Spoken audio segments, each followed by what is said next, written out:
नमस्कार बच्चों, विद्या मंदिर में आपका स्वागत है। बच्चों, मैंने अपनी पिछली वीडियो में आपको द्वंद्व समास के बारे में बताया था। आज मैं आपको द्विगु समास के बारे में बताने जा रही हूँ। द्विगु समास परिभाषा देखिए। द्विगु समास में उत्तर पद प्रधान होता है। इस समास में पूर्व पद संख्यावाचक होता है और उत्तर पद उस संख्या का विशेष्य होता है। देखिए बच्चों, उदाहरण द्वारा समझिए। यहाँ पर समस्त पद है चौराहा तथा समास विग्रह हुआ है चार राहों का समूह। देखिए, चार राह राहें। चार, यहाँ पर चार क्या है? यह है संख्यावाचक, तो पूर्व पद क्या है? संख्यावाचक शब्द है। तथा राह रास्ता जो है वह है विशेष्य, जिसकी विशेषता बताई जा रही है वह है राह। तो चौराहा चार राहों का समूह, तो यहाँ पर उत्तर पद जो है राह वो प्रधान है तथा पूर्व पद वह संख्यावाचक है चार, चौराहा। तो इस प्रकार से यहाँ पर द्विगु समास है।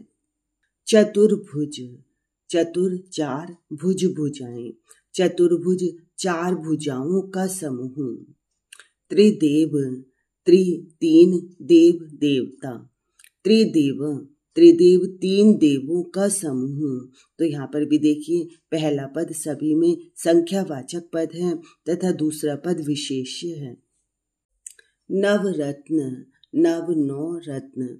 नवरत्न नौ रत्नों का समाहार। त्रिफलाः, तीन फल, तीन फलों का समूह। तिरंगा, तीन रंग, तीन रंगों का समाहार। सप्ताह, 7 दिनों का समूह। पंचपात्र, 5 पात्रों का समाहार। त्रिवेणी, 3 वेणियों का समाहार। दोपहर, दोपहर, दोपहरों का समाहार। अष्टाध्यायी, 8 अध्यायों का समाहार। अष्ट 8 अध्यायी, अध्याय 8 अध्यायों का समाहार। सप्त ऋषि, सप्त 7 ऋषि, 7 ऋषियों का समूह। अष्टगृह, 8 ग्रहों का समूह। चारपाई, 4 पायों का समूह। पंचमुख, 5 मुखों का समूह।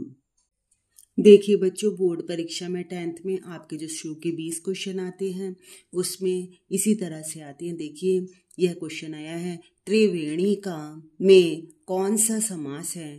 त्रिवेणी, अभी मैंने आपको द्विगु समास के बारे में बताया कि तीन वेड़ी बेड़ियां, 3 बेड़ियों का समूह।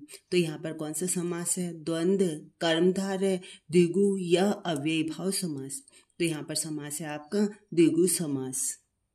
देखिए एक प्रश्न और देखिए, तिरंगा में कौन सा समास है? तिरंगा 3 रंगों का समूह। तिरंगा का देखिए द्वंद्व समास, द्विगु समास, कर्मधारय समास या तत्पुरुष समास। तो आप तुरंत बताएंगे द्विगु समास है, तिरंगा में द्विगु समास है। शताब्दी में कौन सा समास है? देखिए, शत अवधि, शत माने 100, अवधि माने वर्ष, शताब्दी 100 वर्षों का समाहार। तो यहाँ पर अभी आपको हमने समझाया द्विगु समास है या बहुव्रीहि समास है या कर्मधारय समास है या तत्पुरुष समास है। तो शताब्दी में द्विगु समास है। बच्चों, मुझे उम्मीद है आपको द्विगु समास अच्छी प्रकार से समझ में आया होगा। परीक्षा में किस तरह से यह प्रश्न आपको हल करना है यह भी आपको अच्छी प्रकार से समझ आया होगा। आप मेरी वीडियोस देखते रहिए, लाइक और शेयर करते रहिए। मैं आगे अन्य समास भी आपको बताऊंगी। यदि आपने मेरे चैनल को सब्सक्राइब नहीं किया है तो प्लीज़ सब्सक्राइब भी अवश्य कीजिएगा। धन्यवाद।